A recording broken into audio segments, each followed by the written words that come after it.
Luckily, I'm just preparing this before we go live. Oh, what just happened? Sweating. Oh no! Hello, you foggy bastards.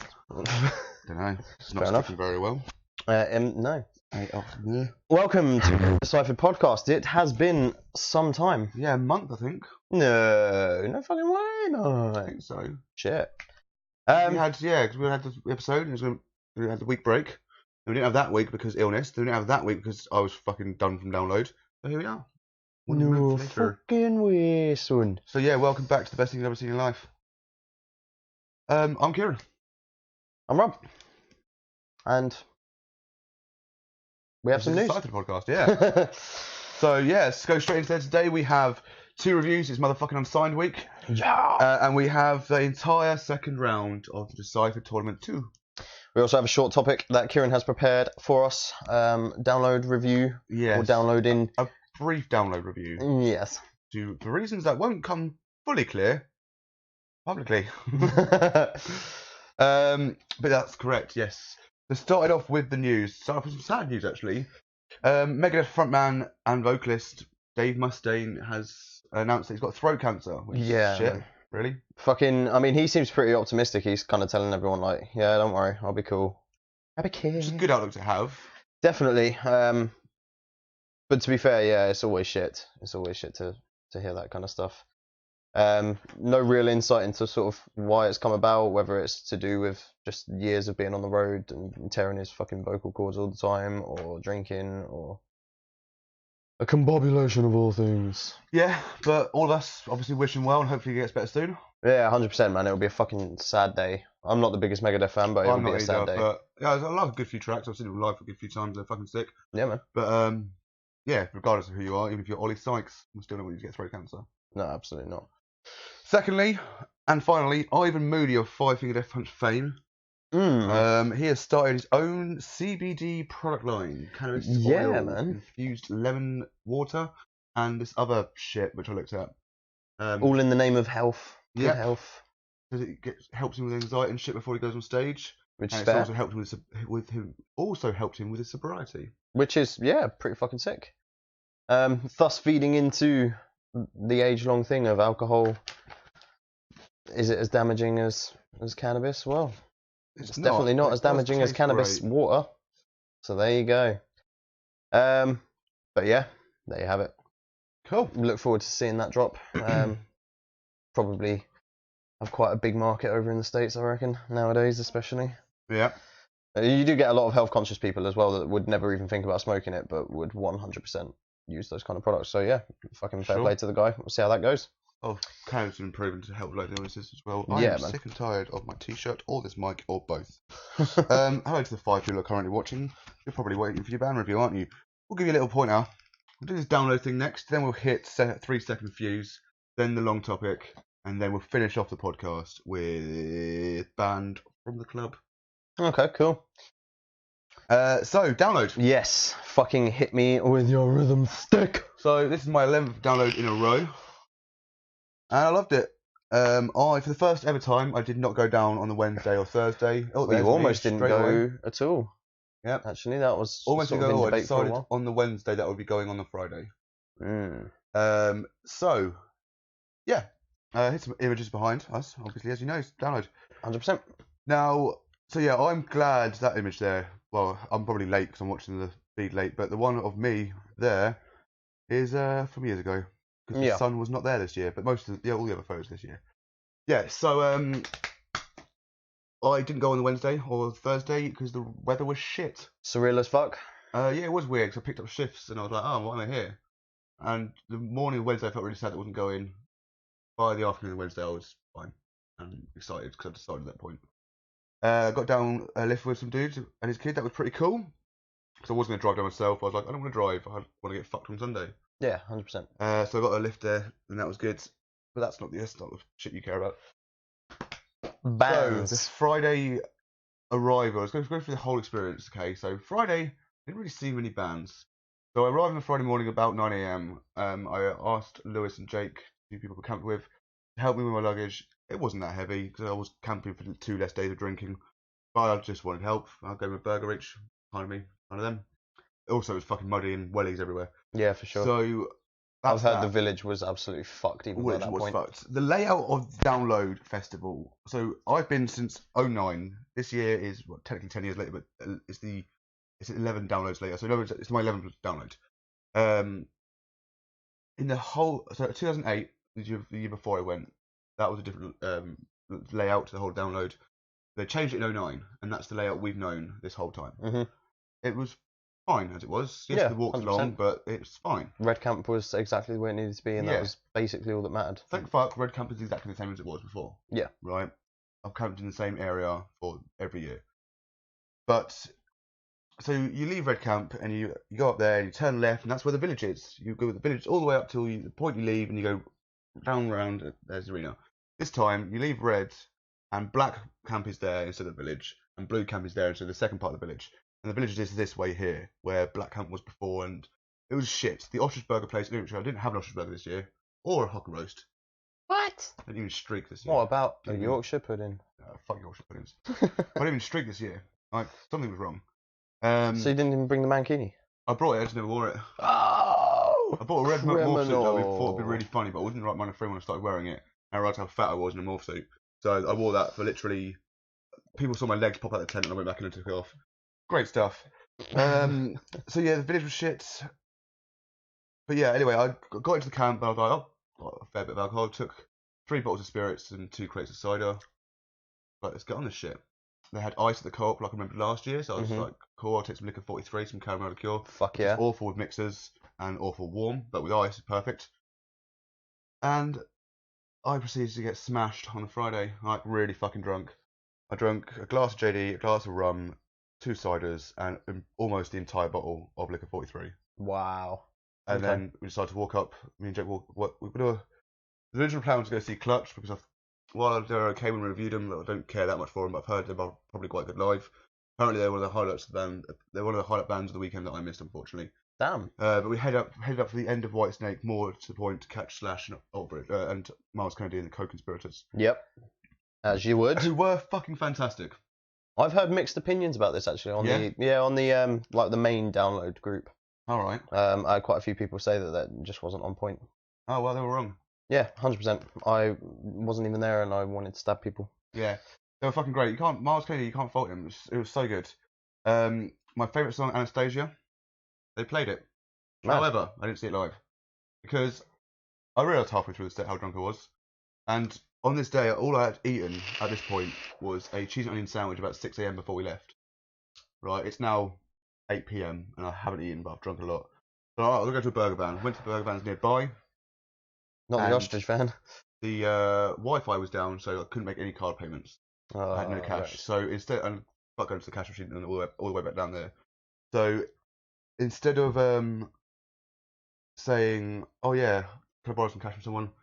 I just said, "Back in a sec, guys," and then just went back to camp and fell asleep. How in that state? I don't remember going back to camp. How in that state I found my way back, I don't know. But that was that. But that was Friday. That was done. So I'm embarrassed because I missed Anastasia, my favourite song by him, but shit happens. Yeah. So Saturday, late wake up. So you say that. Saturday, I woke up fairly early and I was fresh as shit. Wow. Yeah, I don't know how that happened because I didn't eat or anything like I said. Got back and I'm up in the morning speaking to a few guys. Then Bailey showed like, "Is that Kieran?" I'm like, "Yeah, how's it going, guys?" You're like, "How the fuck is fresh?" I expected the worst. I was like, "Yeah, here we go. I'm obviously going to be great this weekend." So Saturday bands. Starting from the bottom up, I missed Bad Wolves because I was lazy as shit. Oh damn. Yeah, first band I saw there was Power Trip. Yeah. Yeah, they were fucking great. Really enjoyed those. Then we waited out for Behemoth. Cool. Most of my people that I was with did not enjoy it, but I really liked it. Like, I think Behemoth were out of their comfort zone. They're used to headlining festivals in the dark, right?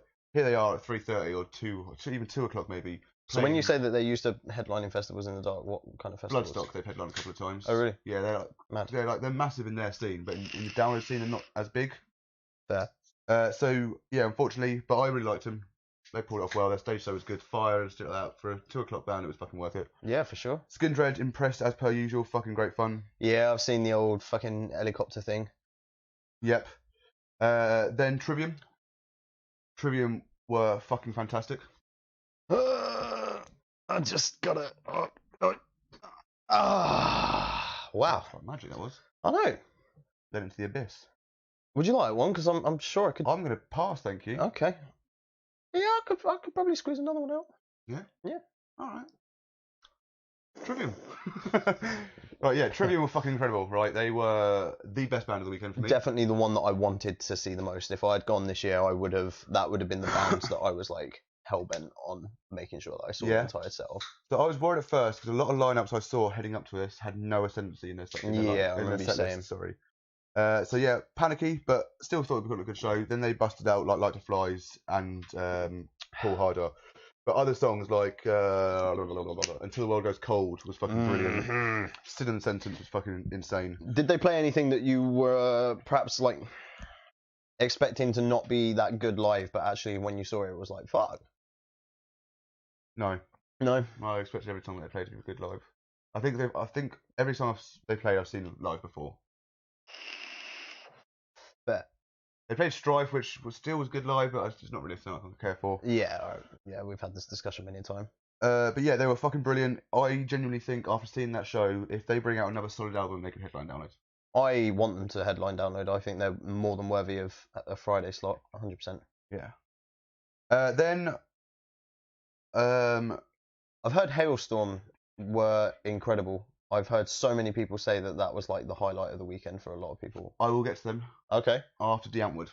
Oh, okay, yeah. I'm intrigued. I said I wouldn't watch D'Antwoord, but we were all there and we were just like, fuck it, let's watch them, because I thought D'Antwoord and Hailstorm would clash. Did you stay for the whole set? Yeah, oh, yeah. Mad. I thought D'Antwoord would clash with Hailstorm, which they didn't.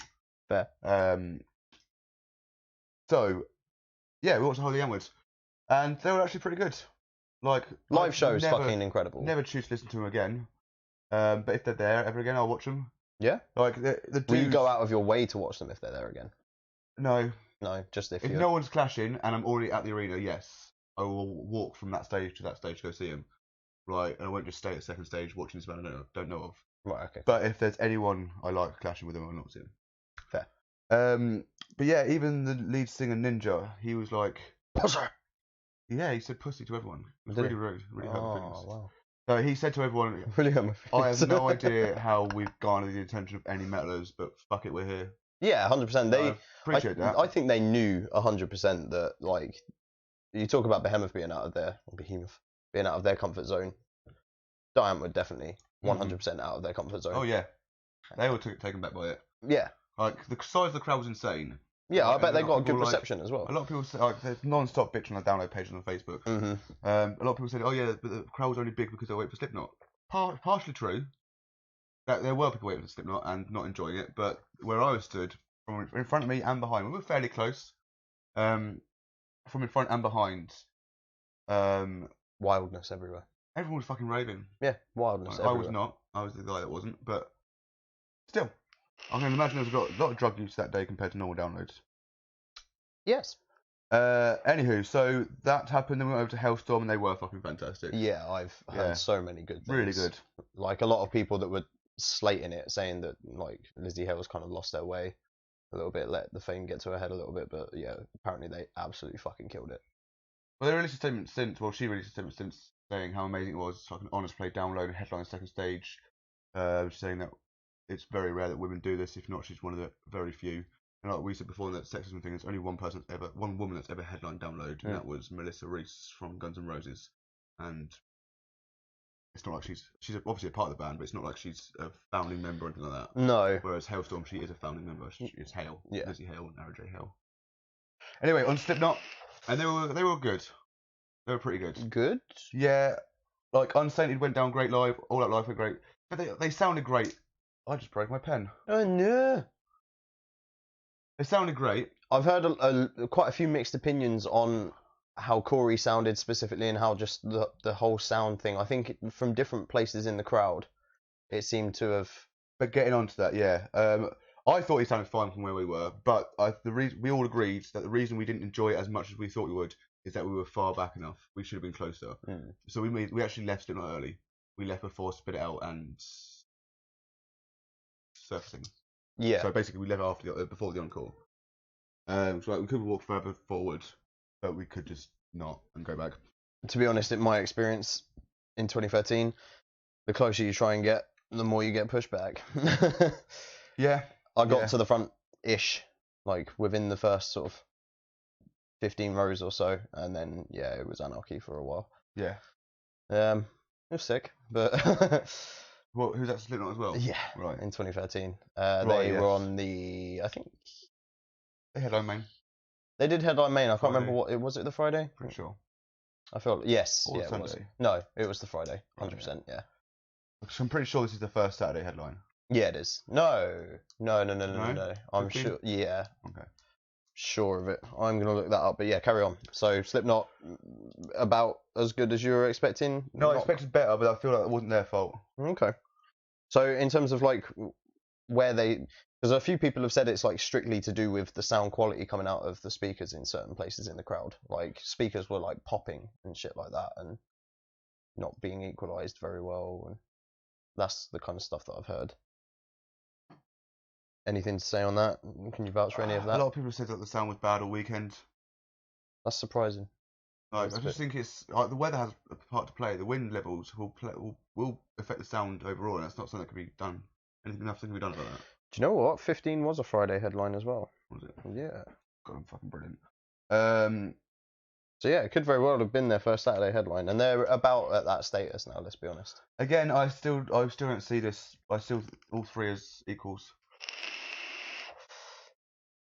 I do, in the sense that like they're all headlining the festival 100%. And as far as people say like, well, no, only the Saturday or only the Sunday is headlining the festival, I don't buy into that much, to be honest. But what I do buy into is that they seem to follow a bit of a pattern. Like, you say that 2017, System, Aerosmith, and then Saturday was Biffy Clyro.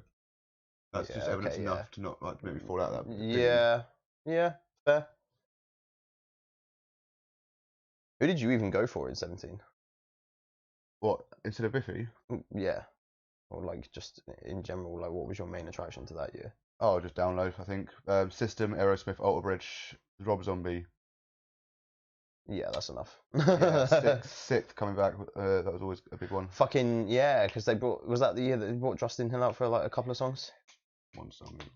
Just the one. Bland Street Bloom at the end. Anyway, so yeah, on to the Saturday Night Live. So this is the main nightlife for me because Sunday I was a state and Friday I was a state. Saturday night I became the state I was on Sunday. And I won't go into too many details, but what we'll say is I consumed a lot of things, a lot of alcohol, and we went to the one good thing about the village this year, one new thing and a lovely improvement, and it is you go slightly into the village and you go left. There's this little every other year before, the cinema was in the red tent by Red Camp. Yeah. And it was undercover, hence red tent. Now they have an outdoor cinema, which I'm sure went down lovely. In the fucking rain. Yeah. But it did have a bit of cover. So it's basically like in a little wooden area. Those little trees, they've obviously cut some trees down and like opened this a little bit up where loads of people sit down and watch shit, and there's hammocks and stuff. But after the cinema closes at like 11, it becomes a DJ set till like 3 or 4 in the morning. Yeah. And it's far away enough from tents that it's not really affecting you that much, and it's close enough to the village that it's not a mission to walk to. Yeah, fair. That's probably like what the carousel was for Red Camp a few years back. Yeah, effectively. And it was sick. I drank a lot of ciders in there. And like they're playing some like cool music. And I like for anyone that personally knows me, I wear my crown at Download pretty much non-stop. The Sunday I did not wear it at all. Was not worthy of the crown that day. But I got it Saturday night. And then I was getting pretty drunk, so I was getting a bit crazier. And then Hail to the King came on. I was like, turned around to my Jess and Finn. I was like, I've not got my crown. So I went to some crazy over-the-top dance, like holding my arms out, like how much of a fucking king I am. Which I do sober, but the alcohol definitely pushed the effectiveness of it. Even my mate Bailey was like, I'm going to take a step away for a second because Kira's going fucking crazy. I was like, yeah, that's me. So, yeah, that was the one addition I have to add that was sick about the Saturday. Or not the Saturday. About the village being where it is. Do you reckon that's like the main reason why they moved it then, or? No. Just... They tried to make it easier so it's around all the camps, but it really made it fucking worse. Finishing off with the Sunday. So, on the daytime, to keep it brief, I had some fun and I had some not so much fun. I'm feeling like shit from the night before, most likely. Something like that, yeah. So I eventually stumbled down to the arena, and I caught Lamb of God set. Now I wasn't fully there in the head, but when I finally zoned into it, they were really good. Yeah. Then I saw, who was it? I've heard lots of good things about Lamb of God, to be fair. Did a good show. No, straight into Smashing Pumpkins, the one band I said I would not watch over the weekend, but I was there, I was not feeling great, and I was with people. So like, I'm not going to move. How did that go? They were shit. Even people of the fans, even fans of the band said they were fucking shit. Yeah. Like, I'm going to give you a quote from, I was sat down because I didn't give a fuck to watch it. Their stage show looked cool, I'll give them that. But yeah, the guitarist said out loud, halfway through the set, he was like, I used to have a CD. It was Donington 1988 or whatever. I used to listen to it, and then started the next song. Like, what kind of announcement is you used to? You know what, mate? I used to have CDs, and I used to listen to them too. Pay me money, you fucking prick. I don't care that you should. Everyone listens to CDs. That's what they were for, you chip. I used to listen to fucking tape. I had a cassette once. I used to listen to it. Great. Start next song, mate. You fucking dick. I should start a band. And then Tool. Oh. Yeah. Through. Disgraceful. Yeah, it was the right time to leave. I was getting cold and I was not great. Right, okay. However, what I saw, so I didn't realise that he was a recluse. Like, he doesn't like to be seen. So these guys are all at the back of the stage. They're not moving around. They're all staying in their position, just doing their instruments in the dark. Right. When it gets darker, each member has a spotlight on them, but not James. He just stood in the dark singing. And I knew there'd be visuals for Tool. It's fucking Tool, but I expected now and again they'd have shots of the band playing. Nope, on the screens it's just the visuals, which were fucking amazing. Yeah.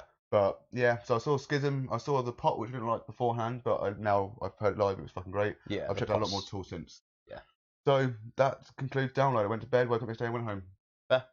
Yeah, a lot briefer, that's why I didn't bother to guess this year. But yeah, so overall I loved it. Trivium would definitely highlight. Yeah. Whole weekend Trivium. Yeah. Sick. Yeah. Cool. That's about what I'd expect. That's that. Fucking Download, mate. Yeah, I mean, weather permitting, obviously, would always be better, but yeah, hopefully next year. Sun. I'm expecting next year. Here's my hot take on my predictions for the headliners next year will be Rammstein, Metallica, and Alter Bridge. Okay. I think Alter Bridge are the next one to step up. If not, I sincerely hope so. With a new album and a huge tour. Yeah. Even if it is with Shinedown.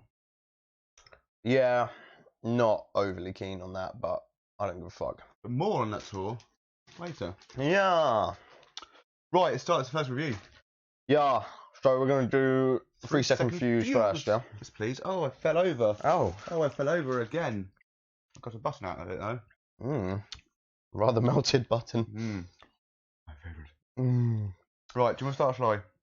So I'm not sure in what order you listen to him. So I stuck on Walking Sound because that's the first track. Yep. And then the Spotify players continued. So Walk Away, The Black, yours truly. No. Then I'll tell you what, why don't you do your order and you go first and I will just follow suit. All right. It's worth pointing out that this is an assortment of mixed singles. It's not like one EP or anything. But yeah, Walking Sound was released in December last year, I believe, and then they've released a track ever since every month, and they're going to continue doing that for the rest of the year, I believe. So 3-second fuse compilation, I've called it. Yeah, fair. Yeah. Makes sense. Walking Sound opens up with this mysterious dark tone of a xylophone, I'm assuming, into the guitar riff, which goes into the same rhythm. The vocals come in, and he sounds kind of like a mixture of James Hetfield. I got from the first track anyway. Okay.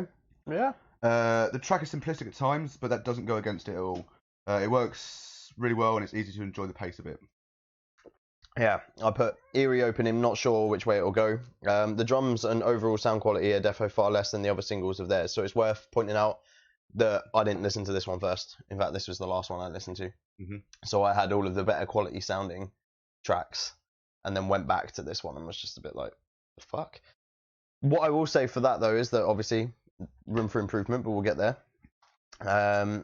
Yeah, so they've made improvements for sure. Not entirely sure what to make of this specific track, though. It's not that it's a bad song, by any means. And I'll agree with the vocalist straight away. Yeah. Like, very reminiscent of a few other vocalists. Yeah. But yeah, definitely wasn't a bad song, just I really didn't know which way to go with it. Yeah, cool. Next up, I listened to The Black. Okay, cool. So the intro gives me the feeling we are marching into war. That's just the straight vibe I got from it. Mad. That's really sick. Carry on. I actually really like the guitar riff here. The chuggy style towards the end is a good touch too. There are times where I think the vocals should have been louder though.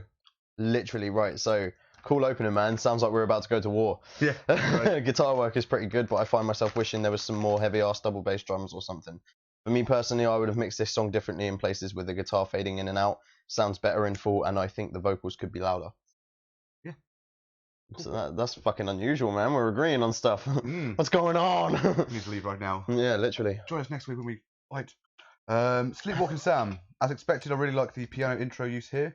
More of an upbeat track than the previous two. The instrumentals give a vibe of a dream state. The vocals kind of have a country feel to them as well as rock. The track felt really short, but it is just over 4 minutes long, so that's a good sign of how into the track I was. Sleepwalking Sam. So yeah, I literally put, okay, I see what they did here now. I've gone back and changed this one since. So yeah, I actually listened to this version of the song first. Right. And definitely think I prefer it. Okay. Yeah. It just has a vibe that the electric version doesn't quite have. That could be down to like the mixing and the sound quality and stuff, but yeah, I listened to this version first and really fucking liked it. Sorry. Oh my god. There are comments here which haven't been showing up on this feed. Oh yeah, 17 comments.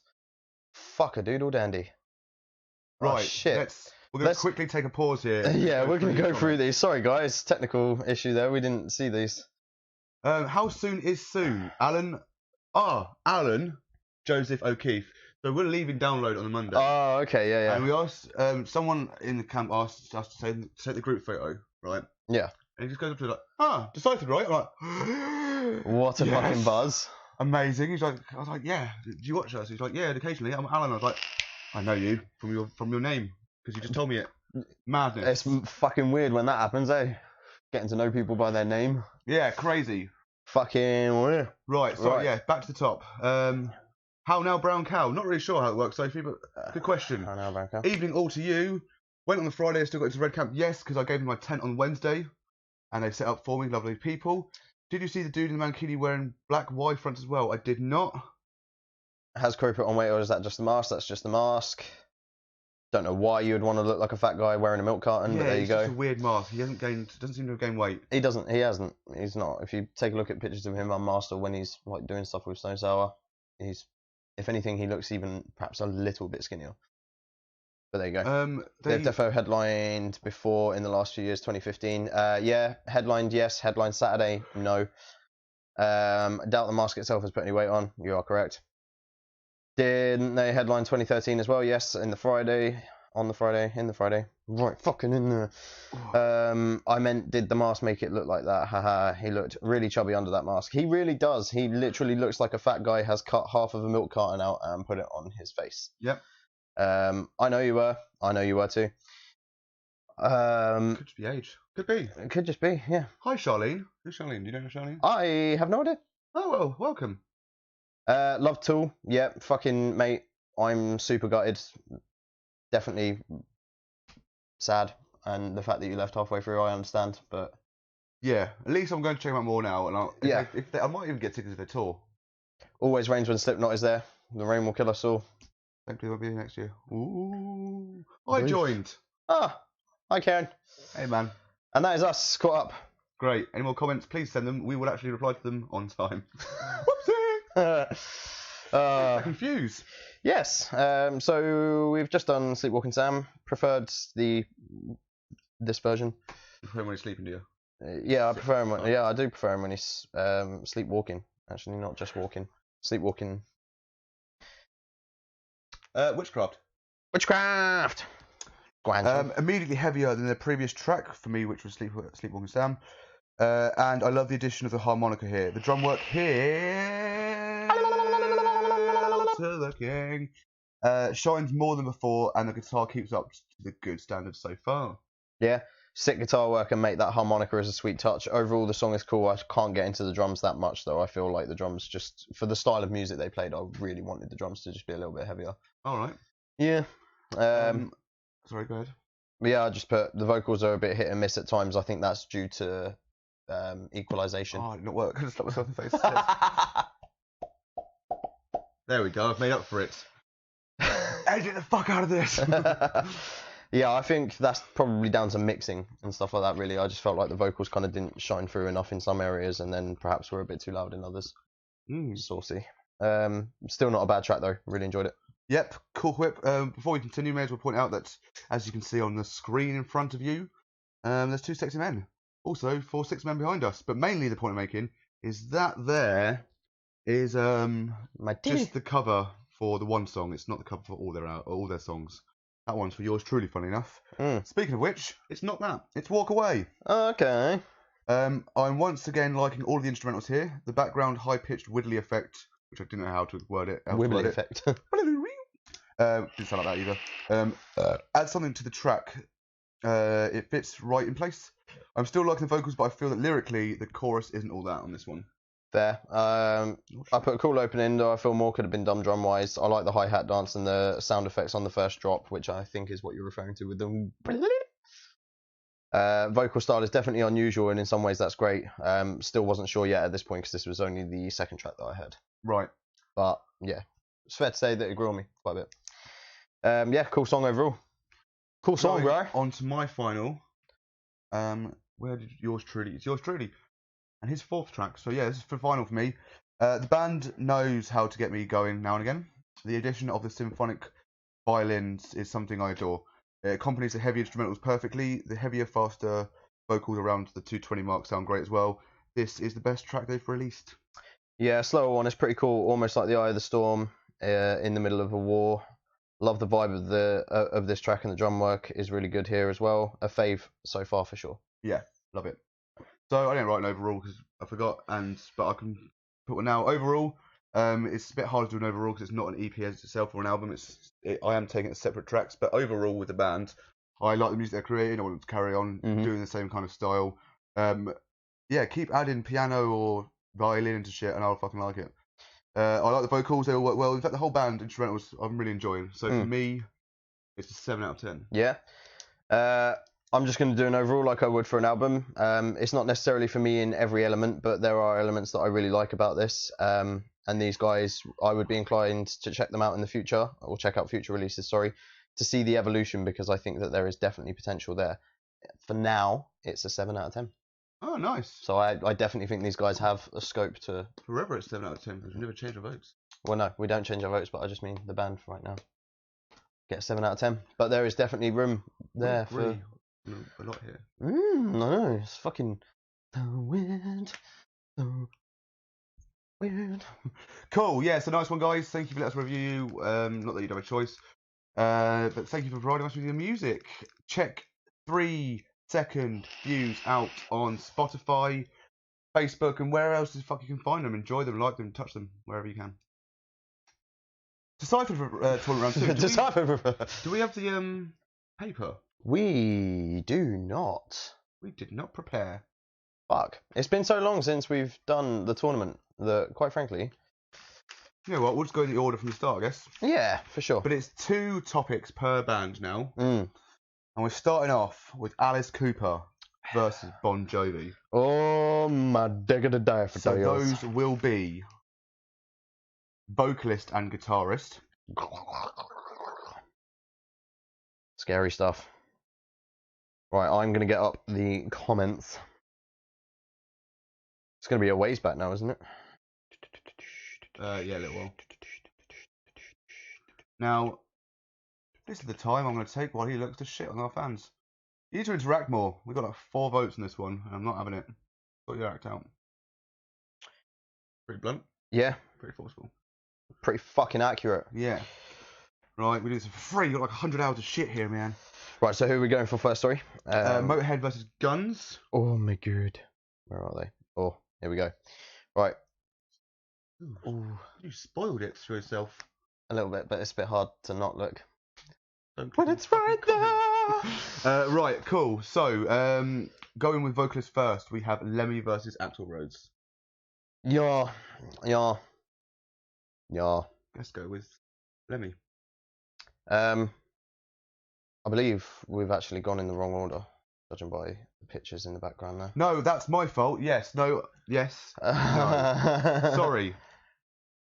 I literally just said Alice Cooper, Bon Jovi. You fucking did. Take a little rewind. I wonder what people were pointing around the room. Like, what have I done? Well, I genuinely thought, what's someone else done? When I asked you as well, I literally clicked on the correct band, and then you were like, "Oh, it's these guys." I was like, "Oh, fuck." Cool. Stop chocolate. I'm not. I'm fucking getting the correct band up. Alice Cooper and Bon Jovi. Yep. You're still gonna open it beforehand. You're still a human being, aren't you? I am still a human being. Alice Cooper, Bon Jovi, as I correctly said, then I incorrectly fucked up. My apologies to all involved. Oh, in the world. So yeah, Alice Cooper versus, well, John Bon Jovi. Vocalist. Guitarist.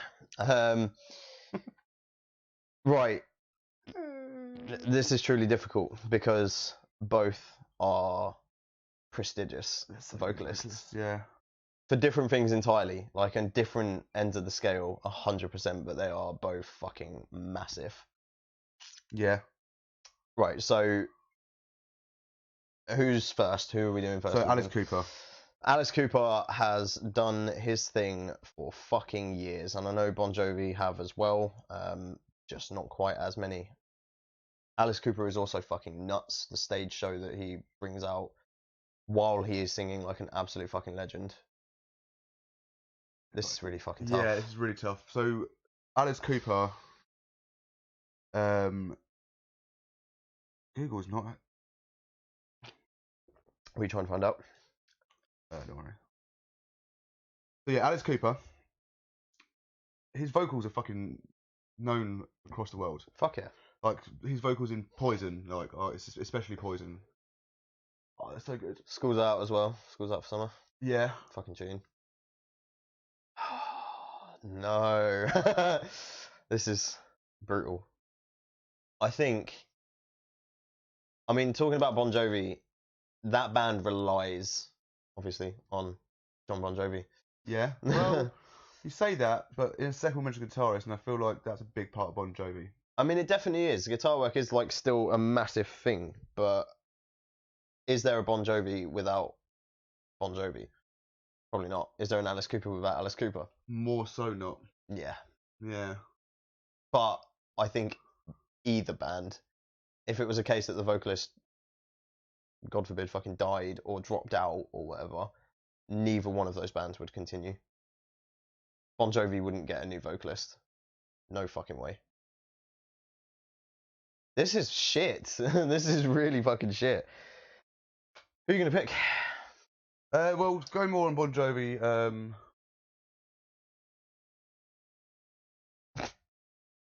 Sorry, I just got a message from one of the band members. Alice Cooper is a fucking bomb. bomb. You want to take those comments for a second, please, Roberto? Cheers, guys. We'll be releasing more tracks every month. Made Me Human is out very soon. No violins and very little double kick. You'll probably hate it. Well, not at all. But give us some more harmonica, please. Alice Cooper is a fucking don. Yep, absolutely. I might not necessarily be into Bon Jovi as much, but gotta appreciate. They're both, for me, they're both singles bands to me. Mm-hmm. Like I don't think I've ever listened to a full Bon Jovi album or a full Alice Cooper album. No. What would you say you've listened to more of? More Bon Jovi. Really? Yeah. I'm fucking shocked. But I've seen Alice Cooper live. Yeah. He was fucking great. Yeah, he's always phenomenal. Great. Absolutely phenomenal. Mate, I'm sorry, but I'm gonna have to pick Alice Cooper. Because you got keeping in mind also about who they are as a person. Because you can do that on the specific band members. Yeah. So you're picking for vocalist Alice Cooper. Alice Cooper. Are you sure? For vocalist, these chocolate buttons are very melted. I'm gonna go with Alice Cooper too. Fair. But I'm gonna say it's very tight. Now this is a very easy one for me. Guitarist Alice Cooper versus Bon Jovi. Sorry, I went to go like, do you want to know who it is? We have guitarists to do as well. This is even tougher because actually on the opposite end of the spectrum, I feel like both of these bands would continue with different guitarists. Both bands have. Yeah. After I didn't actually know Bon Jovi. Richie Sambora. His name. I don't want to be that guy that gets his name wrong. You can look that up.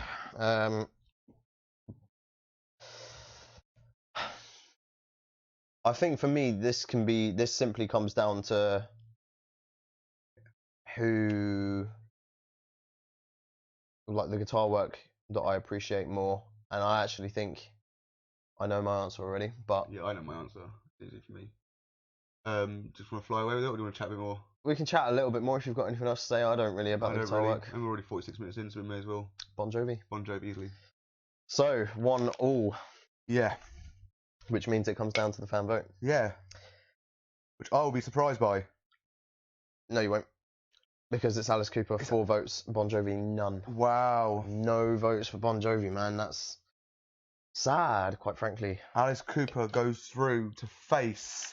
I knew I was meant to keep that page here. Facing the winner of the Rolling Stones versus the Beatles. Which is coming up very shortly. Right after this break. So yeah, I'm not surprised about that really, but I am at the same time. I think if the fans knew what they were picking them for, like if they knew the subjects they were picking them for. Yeah, it could be different. Definitely would be in this case, the finale is always the one that is interesting because we get you to vote on the topics. Yeah. So, Rolling Stones versus the Beatles. Drummer, image and artwork. Right. I'm not going to look at it this time. Yeah. Drummer, image and artwork. Right. So let's get started with the Beatles. Ringo. Yeah. Ringo. Even Paul McCartney said that. I think Paul McCartney said that Ringo Starr is not the best drummer in the band. Well, the exact quote is Ringo Starr is not the best drummer in the world. He's not even the best drummer in the Beatles. Right, yeah, there you go. And it's fucking accurate, to be honest. Yep. He's not an overly incredible drummer, quite frankly. Even Lars Ulrich probably tops him. Let's not get carried away there, mate. I get the dislike for Ulrich, but he can fucking slay some shit live, man. He can slay some shit, but I don't know.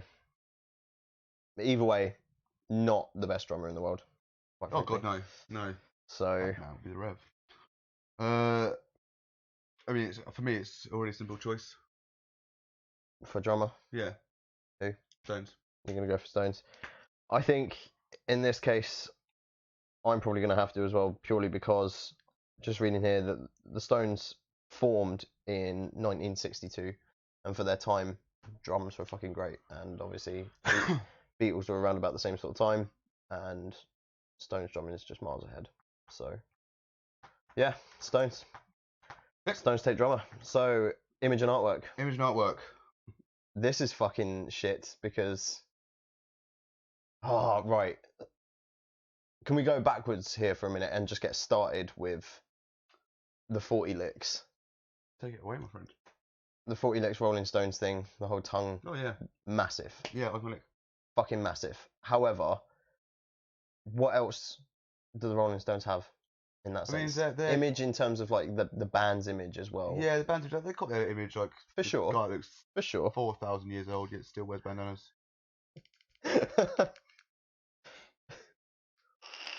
I'm sorry, clear that up for me. Why does age have anything to do with wearing bandanas? Should you just stop wearing bandanas at a certain age? Because I'm going to be honest with you. Probably stop around age 12, yeah. I was going to say, I'm going to be honest, I've never worn a bandana. No, never mind. I think I tried one once, I was like, that's not for me. That's not me. That's not... So yeah, fair enough. Stones have definitely got their image. Beatles have their image as well, but it's just... Beatles have masses of image. Wear a suit on stage. Wear a suit on stage. Not even just that though. The whole hippie look after a certain point in their career, like into the early 70s, very hippie.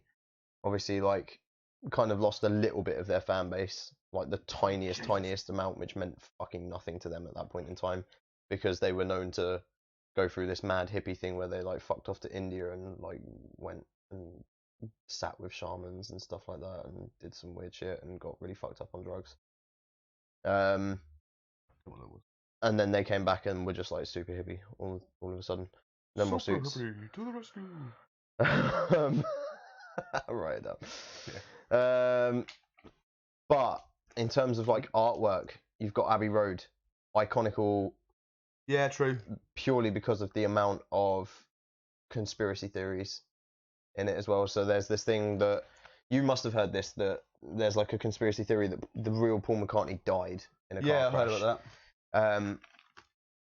And things like them walking across the zebra crossing for Abbey Road on the front cover. They're all walking in shoes on the white lines, and then in between the white lines is Paul McCartney walking barefoot, and he's the only one out of all of them. Right. And there's a conspiracy theory that that's supposed to be like an indication that the real Paul McCartney's dead, and that album became fucking massive for its artwork. Sgt. Pepper's, fucking one of the most easily recognised band covers, album covers in the fucking world. Yes. 100%. Of course. Comes straight to mind. You will have seen it, 100%. Of course. I'm going to get it up. It just comes straight to mind. I can sense a little bit of sarcasm there. You've got a hair coming out at the end of your roach, by the way. Hair everywhere. Fair enough. You smoked that shit. You lied to me. No, I didn't. You're a fiend. I literally saw it. Sexual deviant. It was right there. That is Sgt. Straight away, mate. Yeah, of course you did. All right. So who's in the middle in the blue? Elton John. Well done. But yeah, that is quite possibly one of the most fucking easily recognised band album cover things of all time, just purely for the amount of famous faces. There was something to do with this one as well that was supposed to be like to do with Paul's death or some shit, I don't know. But yeah, there's loads of conspiracy theories in virtually all of their album covers, apart from just the plain black and the plain white. Didn't they have that Yellow Submarine thing as well? Yeah. Yeah, you might change my mind. Yellow Submarine was a film. Sorry. For image and artwork. With them as well, wasn't it? Yeah, yeah. Song was by them. The film was by them.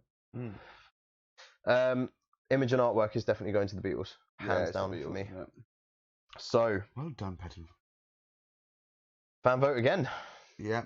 And this time it will be a shock. Rolling Stones v the Beatles. Who do you think's gonna nail it? I think it's 3-1 to the Beatles. You are absolutely correct. Am I? Yep. Rolling Stones got 1 vote. Beatles got 3. Beatles go through to face Alice Cooper.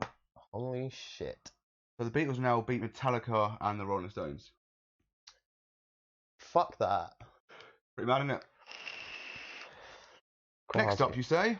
It is Motley Crue versus AC/DC. Okay. Discography versus live show. Oh, fuck. Okay. I mean, I can announce my 2 winners right now, but that's just me. So, Motley Crue, AC/DC. What was the first subcat? Discography. Discography, right. Motley Crue, pretty sick discography, but yeah, definitely lacking in some places. Yep. You can kind of say the same about AC/DC, but I would 100% say the same thing about AC/DC, and yeah, it's definitely lacks points. A lot harder for me.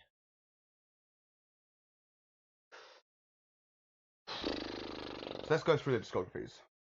Okay. Do you want to take Akadaka and I'll take Motley? I'll take whatever I want, which is Akadaka. You can take Motley. You can take a Motley. Catch update. Oh, good luck. You're booking for Alter Bridge up. Okay. Right. Important information about Rammstein. Hold on. Oh, my thing.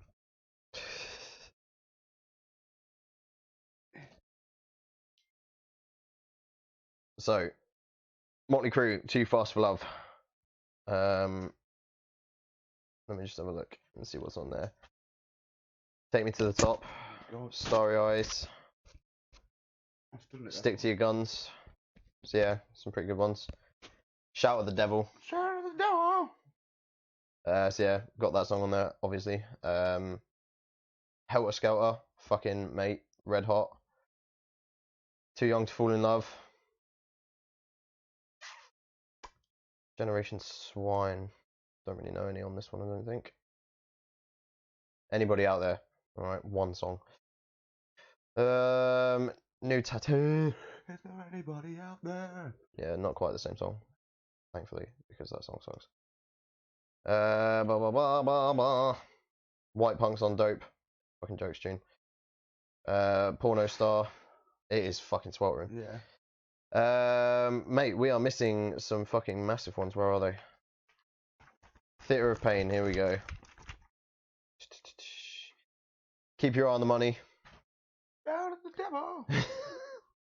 Use it or lose it. Dr. Feelgood, which is fucking incredible album. Dr. Feelgood's probably my favourite Motley Crue song. Kickstart My Heart.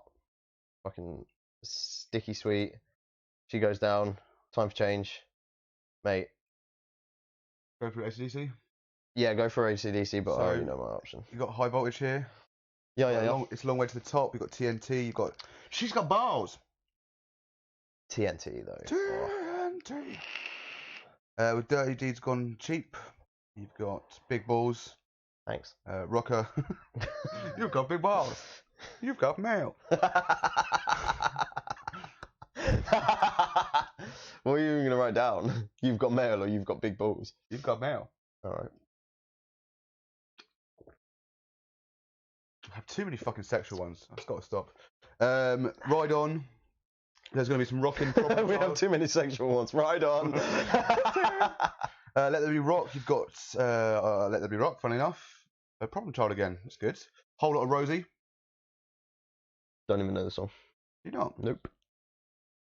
I've got a whole lot of Rosie. That's not it, guys. Then you've got the next one, Power Ridge. That one's kind of a lower down one. You've got Sin City. Don't know a single one. If you want blood, you've got it. That's a live It is a live one. Get the fuck. Right, let's go here. Highway to Fucking Hell. Yeah, fucking amazing album. Yep, Shot Down in Flames. Night Prowler. Get it hot.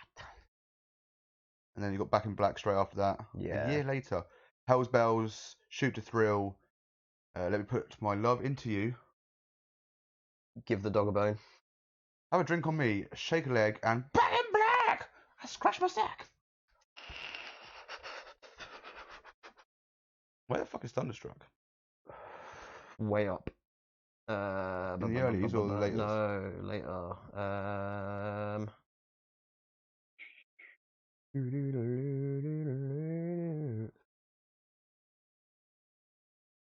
Oh, it's not on there. Now we know. The Razor's Edge album. Thunderstruck, Fire Your Guns, Money Talks, Rock Your Heart Out, Are You Ready? Got You by the Balls. They like balls a lot, don't they? Australians, eh? Balls. Cool. That's that for discography. I'm going with Motley Crue. For AC/DC. Fair. Second subcat. Live show. I'm going for AC/DC. There are very little shows in the world that, from when I saw AC/DC, even though I'm not a massive fan, their live show with train crashing through the fucking... Purely just because as somebody that doesn't really listen to much AC/DC, I can't say AC/DC. I don't listen to much of either. So for you, you're going Motley. Mm-hmm. I'm going stage, the fucking massive Rosie doll, all that kind of shit. Like, granted, I've never seen Motley Crue live, but I've seen videos, and yeah, they're fun, and yeah, they put on a stage show now and again, but nothing will compare to that for me. So it's AC/DC. I'm gonna have to take your word on that because I've not seen either of them live. Cool. And I know Motley Crue do put on a fucking sick show always, but I think a lot of theirs is just rooted in the fact that it's like, yeah, we're hair metal dudes that like shagging, right, doing drugs. Fair. Cool. If you're saying that AC/DC have got like a legitimate fucking stage show about them, and that, I mean, train crashing through the stage, what? Yeah, it was mad. They built a whole second stage at Download for it. It was their stage alone. That was partially to do because of egotistic bastards. Yeah. But also partially to do with the fact they needed to have... They were going to destroy the shit out of it, so they didn't really want to do that to Donington's main stage. No. Fair enough. What day did they headline? Saturday? Saturday, yeah. Yeah, so... Or Friday. Saturday, I feel. What year? No, I'm sure it's a Friday, actually. 2010. I'm pretty certain it was the Saturday. I would bet £10 on it's a Friday. The year that they brought their own stage? Yeah. That was not 2010. That was more recent than that. No. Nah. Going for it. No, man. Want a bit of tenor or not? No. No, well worth a try. Friday. And that was the year that they bought their own stage? The only year they played in the last 10 years. What? I was there. No shit. So either way, while you search whatever you're searching, AC/DC have won this. Yeah, definitely.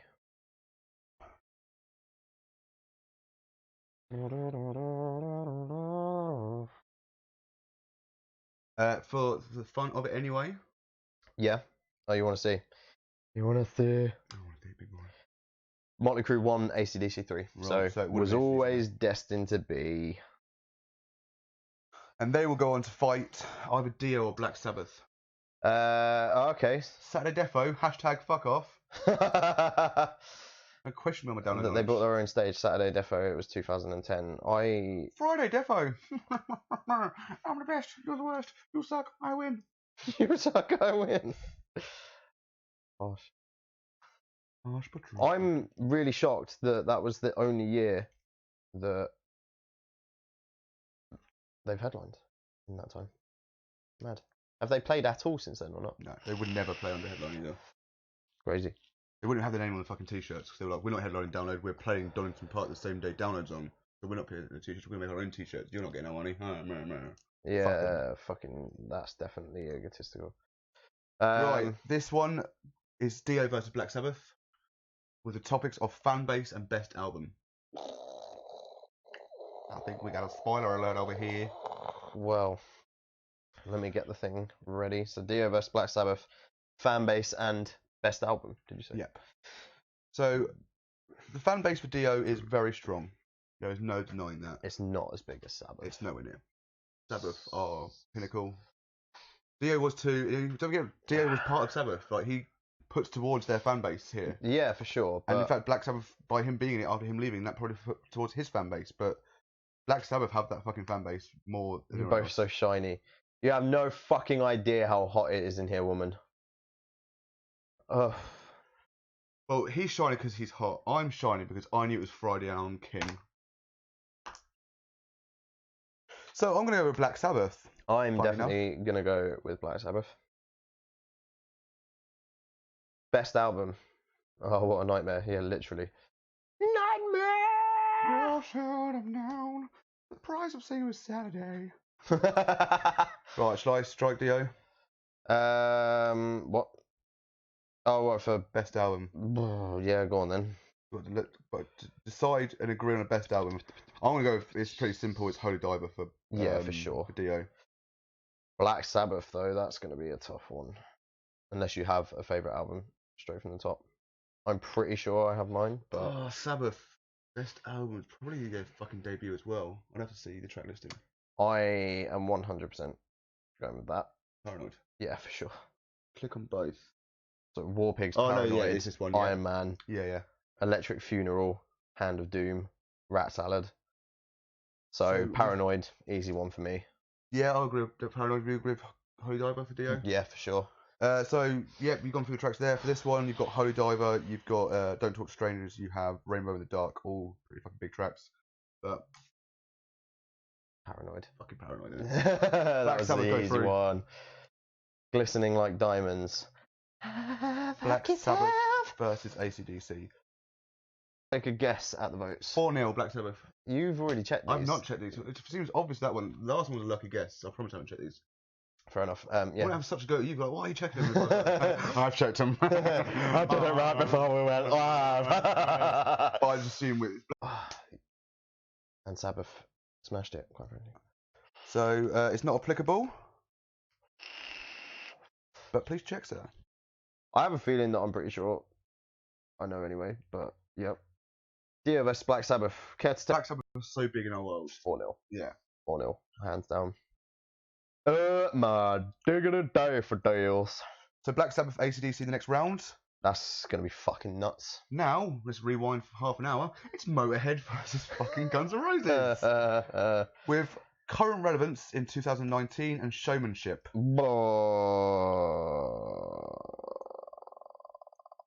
Okay. I think I know my winners for both these rounds already as well. Current relevance, Guns. Guns easily. Showmanship, Motorhead easily. Ooh. They've always been a tight knit band. They've always been. Lemmy's been like known as one of the fucking greatest people. Yeah. And people, and the showmanship between members of Guns N' Roses in their history has led to one of the biggest breakouts in our world.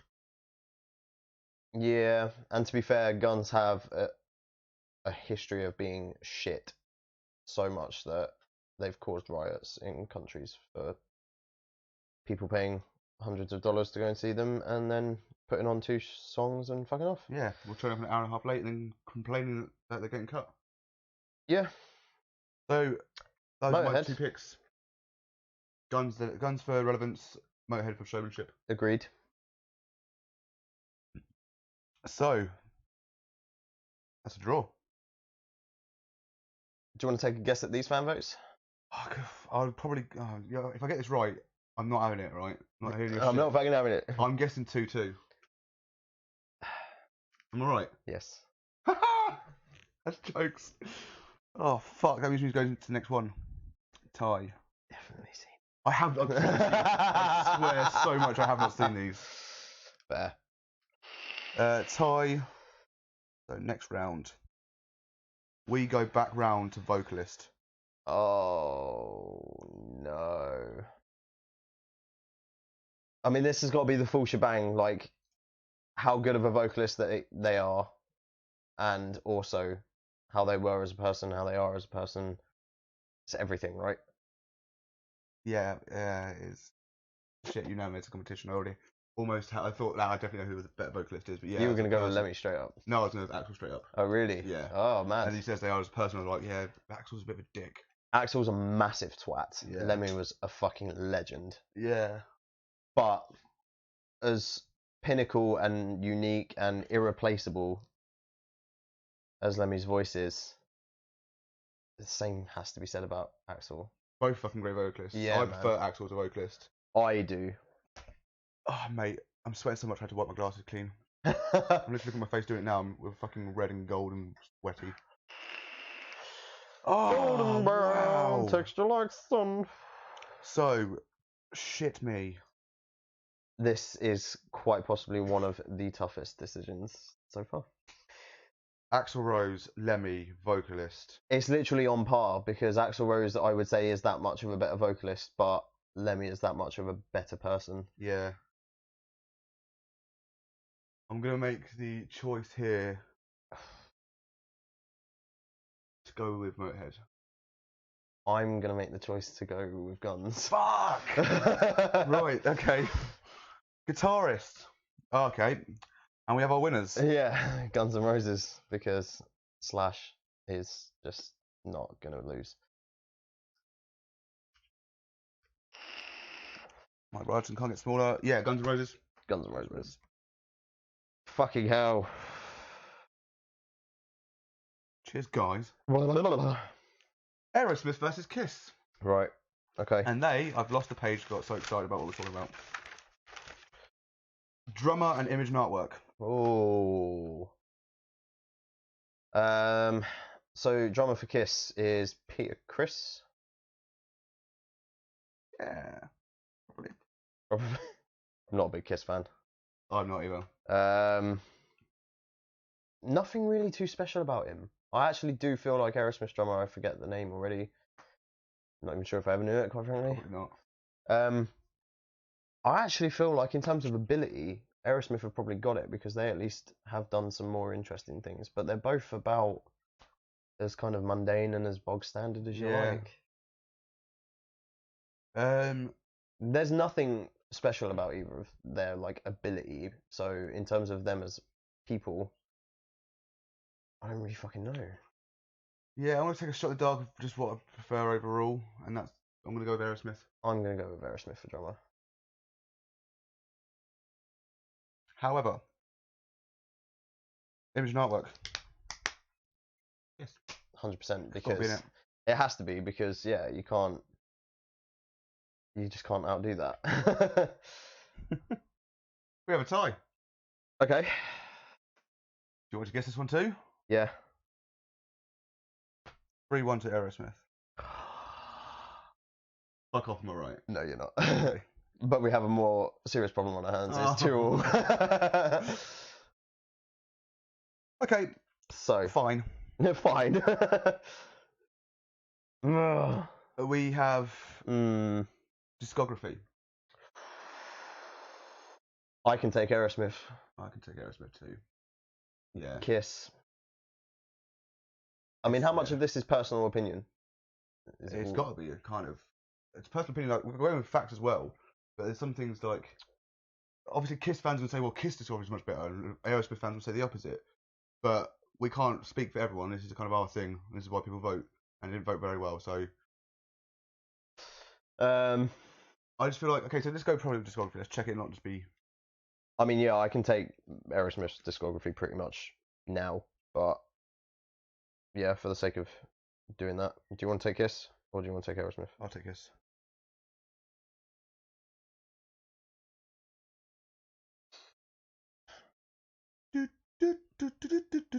Helps if you type Aerosmith and not Aerosmith. I typed in Kill rather than Kiss. What does that tell you? Kill.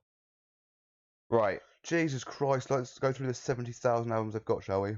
I mean, Aerosmith aren't massively better. Right, the real trouble with Kiss is that you're going to have to go through the ones that aren't compilation albums. Yeah. And go through those, like... So, for Aerosmith, we've got their first album, which is, like, fucking... Dream On is on the first album. Mm-hmm. Fucking... Kiss's first album doesn't really say much to me. Neither does the second. I'm not the right person to do this. We need fucking Oz on here. Yeah, for sure. SOS Too Bad is on Get Your Wings, which is the second Aerosmith album. Pandora's Box, Seasons of Wither, sorry. That's pretty much it for that album, for me anyway. Toys in the Attic. Let's have a look. Walk This Way. Sweet Emotion. No More, No More. It's not until Kiss's third album that you get a really standout hit with Rock and Roll All Night. I mean, so far, we've got a hit on every single one of these albums, apart from when you get to Rocks. I don't think any of these. Sick as a Dog. Yeah, so even that album. Rock in a Hard Place. Detroit Rock City. Shout Out Loud. I'm cool to stop here. Yeah, I'm done. It's Aerosmith. Jesus Christ. Drop my paper. Got paper. Tobacco. So it was Discog. Let's go into Aerosmith. Aerosmith. So Aerosmith versus Guns N' Roses next round. Oh. Woo, right, on to our final two. Where are we at? Hour 13. So final two will be live show and fan base for Slayer and Pink Floyd. Ooh. Live show. It'll be a tough one to really discuss, isn't it? It is, because I've not seen either of them personally. I've seen Slayer and I'm far too young for Pink Floyd. Yeah, for sure. Live. To be honest, Pink Floyd were never the type of band to put on like an incredible live show. It was all about just taking drugs and listening to the trippy effects. Yeah. So I would actually probably, even without seeing either of them, I'd probably guess Slayer. Slayer are pretty nuts, and their fucking mosh pits are insane. Yeah, exactly. So live show goes to them straight up. Fan base. Yeah, also tough. Very. Do not underestimate the fan base of Pink Floyd. No, I'm not. But I'm not overestimating the fact that Slayer have a cult. Yeah, this is true. That would carve Slayer into their arms. This is tough, man. I'm going Slayer. You got to think though, every fucking middle-aged dad has a Pink Floyd album. Yeah, no doubt. But more young people will listen to Slayer. Yeah, and even then, you still looking at 40-year-olds that listen to Slayer. Yeah, for sure. This is tough, man. I just think, like, I'm not underestimating Pink Floyd at all and their fan base, but just the whole carving of names into arms, not that makes you a great fan, but you them doing that, like that kind of cult following, probably the biggest cult following of any band in metal, I'd say. Bigger than Pantera, bigger than Slipknot. Yeah, arguable. I'm gonna look it up just to see if there is any figures at all.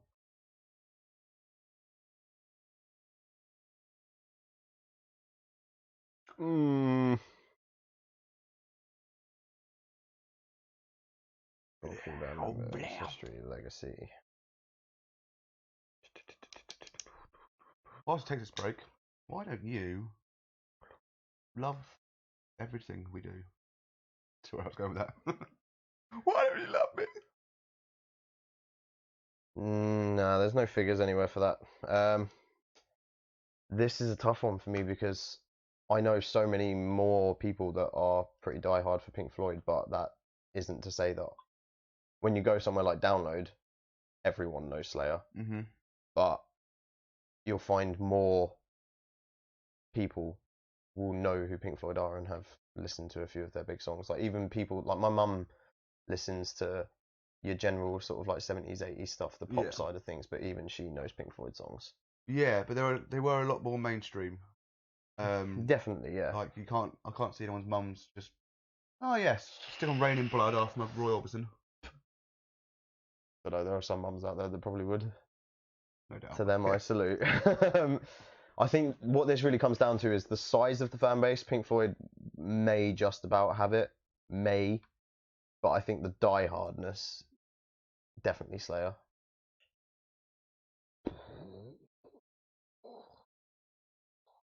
Fuck it, I'm gonna go with Pink Floyd just to put it down to the fans. Unfortunately, it doesn't put it down to the fans as Slayer won both the first round. What? So Slayer go through regardless because they won the first round. Huh?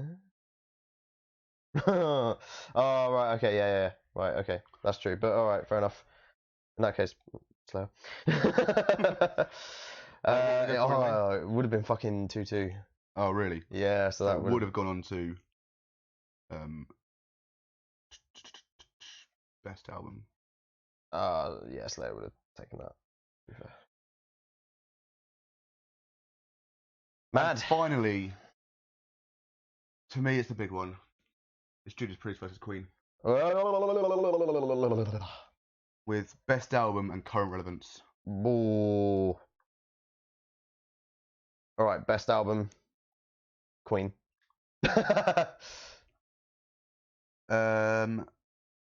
You say that, but with their albums, their music is very spread out. Like the big tracks are spread out quite a lot with them. Yeah. Whereas Judas might have a lot, like one particular, their best album might be better than Queen's best album. Not in performance, not in terms of how well it did.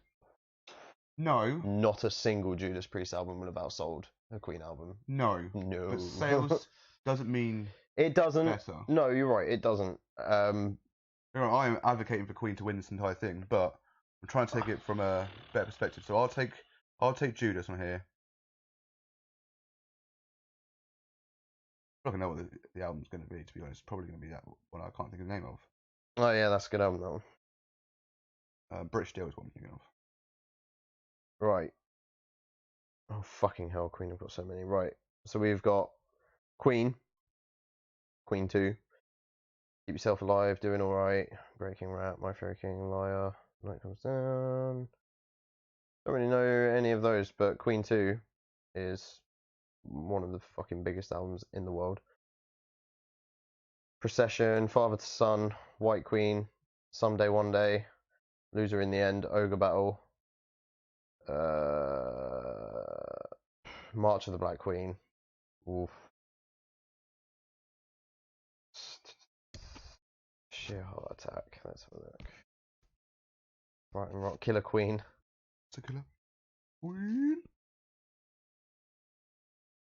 Stone Cold Crazy. God damn it. Mate. A Night at the Opera. The album Night at the Opera, yeah. Yeah. It's probably the best one I was thinking as well. Death on Two Legs. Blazing on a Sunday Afternoon. Oh no, I wouldn't say it's the best one actually. It's just the one that's got Bohemian Rhapsody. Yeah, that one. That's a fairly popular track. Yeah, that's right. Day at the Races, Tie Your Mother Down, Take My Breath Away, Long Away, Millionaire Waltz, You and I, Somebody to Love. Somebody to Love. Best album? Is it? Blow your ears off for that one. Best album? Maybe News of the World? We Will Rock You, We Are the Champions, Sheer Heart Attack, All dead, spread your wings. Inside, get to me love. You see what I mean, though? A lot of their fucking big tracks are all spread out across albums. Like, it's not like they have one big album like, holy shit, look at these fucking tracks. What have you got for Priest? I've got the Steel, British Steel, which has Rapid Fire, Metal Gods, Breaking the Law, a song called Grinder. Like he knew in his young homosexual years it'd be a very important word for him. Wow. That's not a dig at anything bad. Living After Midnight, Red, White and Blue, Grinder Live. If you're into that.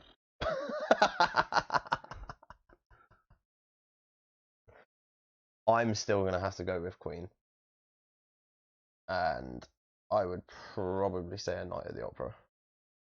I'll go with Queen as well for News of the World. Okay. Different album, but same band, so. Best album, Queen.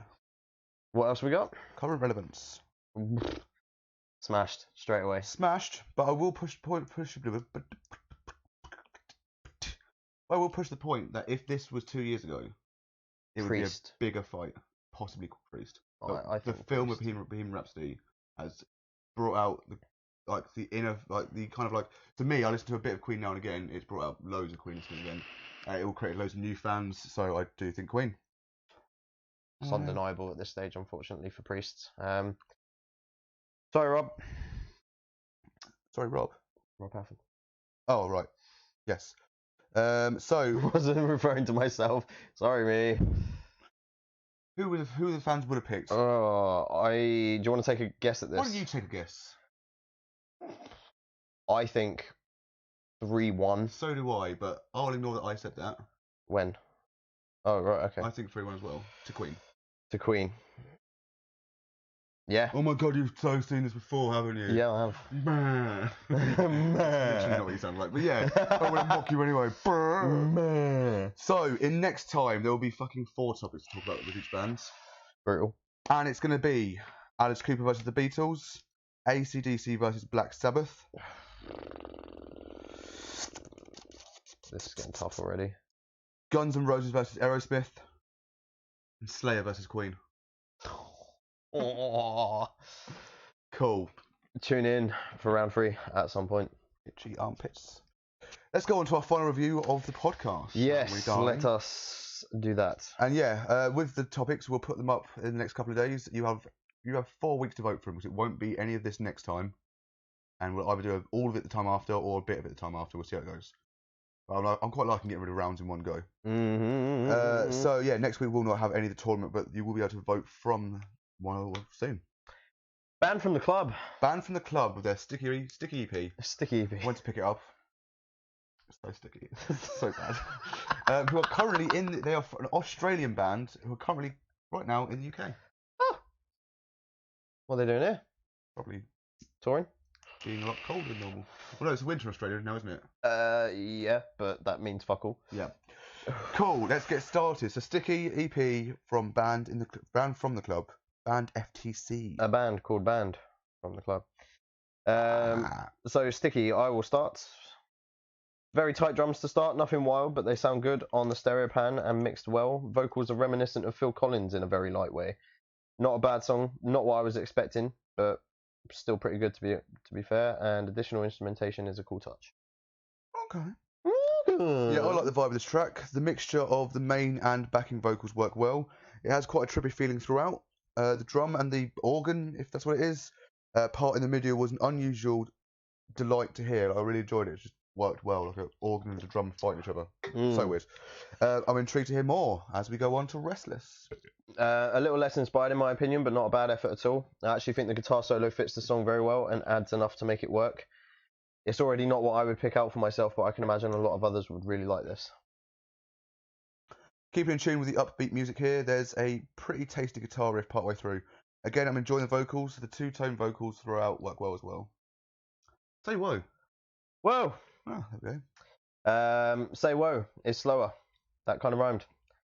It sounds like the sort of thing that you would hear in a movie soundtrack for something like Shrek. I don't know. I don't know. It was just the first thing that came to my mind. I was just like, this is really like, yeah, I can just imagine it. Don't ask me. I just work here. They're definitely very good at what they do, but this one takes the bottom spot so far. Agreed. Not much to say on this one. It's not necessarily bad, but it just doesn't do much for me at all. There. Bitter lemon. Don't call me that. Alright. Sorry. I'm a sour grape. Discordia opening set me up for Mysterious, but didn't necessarily deliver that. What I got was another well-crafted song that I appreciate the creation of. But the EP is starting to blend a little bit. It's not that it's samey as such, but it's like kind of all on the same page as one another. Like a lot of the songs don't necessarily like sound the same in the way that they're coming out, but they're kind of all on the same page. Weird. That was basically what I could. Yeah, fair. I somewhat agree in the fact that it's a bit of a step up from Say Woe, but it's still nothing great. They've lost their trippy or upbeat vibe from the opening tracks, which made them feel interesting and unique. Jelly. Funky, again, well crafted. Not a fan of the lyrics in some places in the EP, and the chorus here is an example. However, his vocal style and the way that they sound all together is pretty awesome. Eager to find out what my co-host feels about the rappy middle 8-bit. This is better. The song Jelly is better than the last two. It's not as good as the first two though. The addition of the piano/keyboard along with the synth add new components to their music, which is fun to hear. The little drum solo to close the EP is a nice touch. Yeah. The fucking mic fell up again. Hello there. Testing. Testies. The rappy bit wasn't like that big of an issue for me to notice it that much. It wasn't out of place. No, that's fair enough. I actually thought it worked really well. I was just, when I was listening to it, I was like, I quite like this, which makes me think that you would not. Right. We're agreeing pretty much everywhere so far. I know, yeah, it's a bit fucked up. Yeah, we'll be back in 2 weeks' time where we will fight to the death, like I said earlier. So overall, with love, Rob. God. Overall, I like. You go first. Definitely not my sort of thing that I'd pick out for myself, but you can definitely appreciate the enthusiasm the band have for what they do, and they're pretty fucking good at it as well. Suffice to say, in a full album, I'd look for a little bit more variety, but overall, not bad at all. 7 out of 10. Oh, hey, 7 out of 10. 7 out of 10. Okay. Both bands got a 7. Same as the old dudes. Okay. Maybe there's a distinct difference. Okay. Overall, I like the EP, but it definitely falls in the middle. The use of many instruments adds to the feel of the music, and it at times makes you want to dance around a bit. Good skills shown all round. If they can capture more of the essence of what they provided in the first 2 tracks going forward, I see good things for this band. However, they stick at 5 out of 10 for me. Fair. No, that's fair.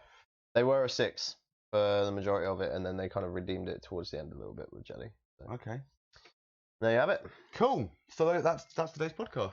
Yeah. Thanks for tuning in after like a month's break. We'll be back in 2 weeks, hopefully. We may not have a reaction video this week. If we don't, then we'll have 2 next week. Treat yourself. Now, the topic next week. I haven't told you this yet. Nope. So it's been one that's been written down for a while, never picked up on. We're going to discuss the promotion of belief using music. For example, bands that use religion, veganism, politics, activism in their music, and discuss if it's like something that we like. It's good. Yeah. That we don't like. If it's something that we feel like adds to the music, like do you want to listen to a band because they're political? For some bands, like I'm interested to hear, like I search more into System because they're political kind of things. Yeah, or, definitely. Like, care less about Rage because they're political, but they don't like Rage.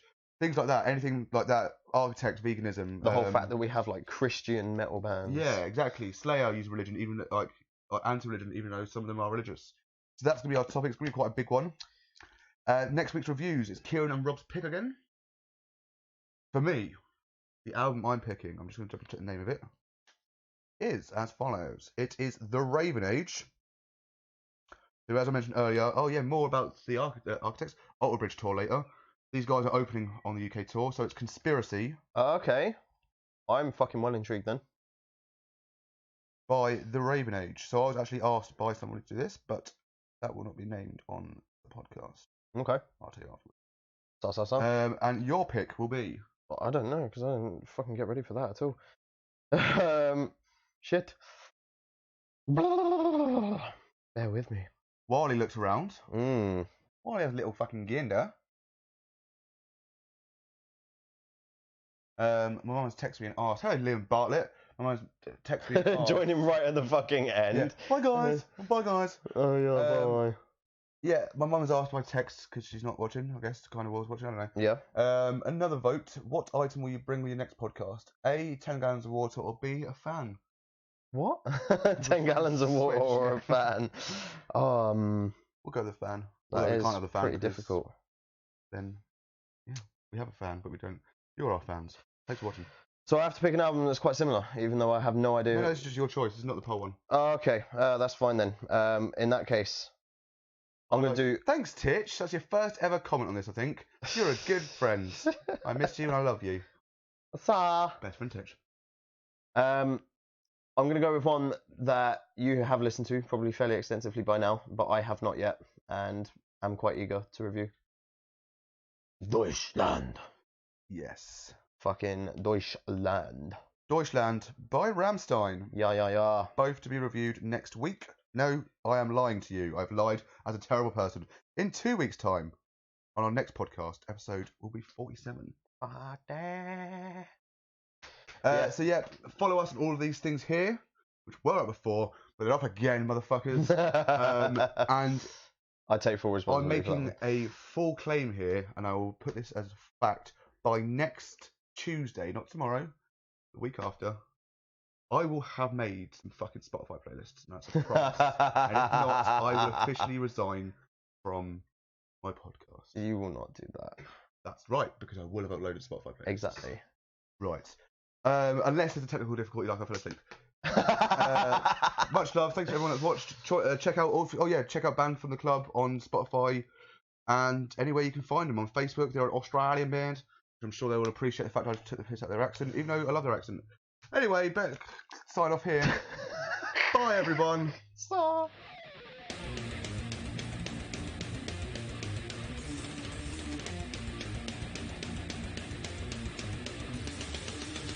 Unsigned.